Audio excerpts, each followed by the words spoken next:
Hello guys, तो आज का जो हमारा क्वेश्चन है इसमें दे रखा person take t1 second on the stationary escalator to cover some distance. The person take t2 second in the moving escalator to cover some distance by same velocity. If person is at a rest on the escalator then time taken by him to cover same distance is. और यहाँ पे हमें चार option दे रखे हैं।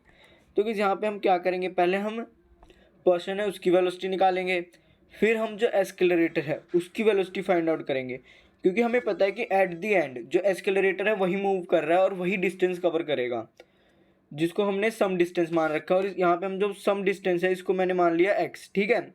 यानी एस्केलरेटर ही है at the end जो कि इस डिस्टेंस को कवर करेगा, इसीलिए हमें फाइनली जो वेलोसिटी है वो एस्केलरेटर की चाहिए, ठीक है।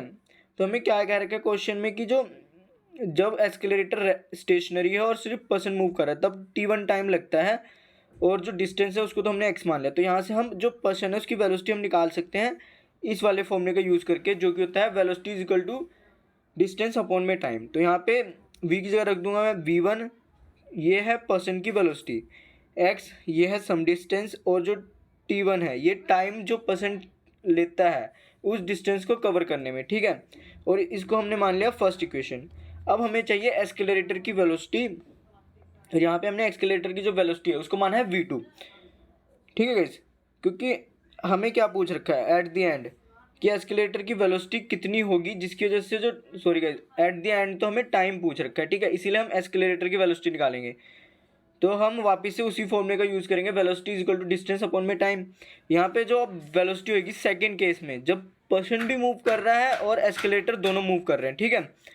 तो जो हमारी वेलोसिटी हो जाएगी वो हो जाएगी v1 plus v2 is equal to x upon में t2, ठीक है।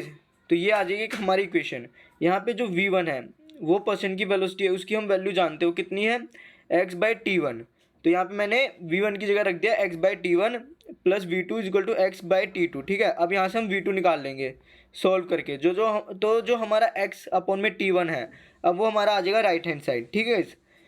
तो जो ये हमारा प्लस में था अब नेगेटिव में हो जाएगा, जो कि आप देख सकते हो मैंने लिख दिया है माइनस एक्स अपॉन में t1।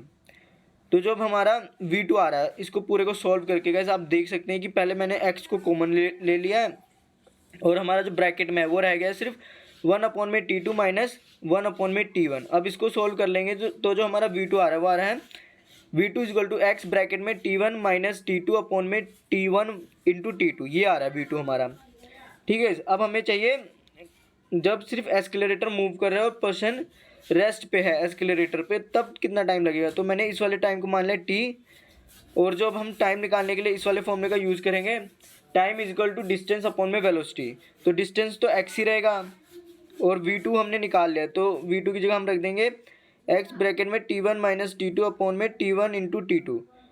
इसको सॉल्व करके जो हमारा t आएगा वो आ रहा है न्यूमरेटर में t1 इंटू t2 अपॉन में t1 माइनस t2। तो इस हिसाब से इस क्वेश्चन के लिए जो सही ऑप्शन होगा वो हो जाएगा ऑप्शन नंबर 3। और थैंक यू।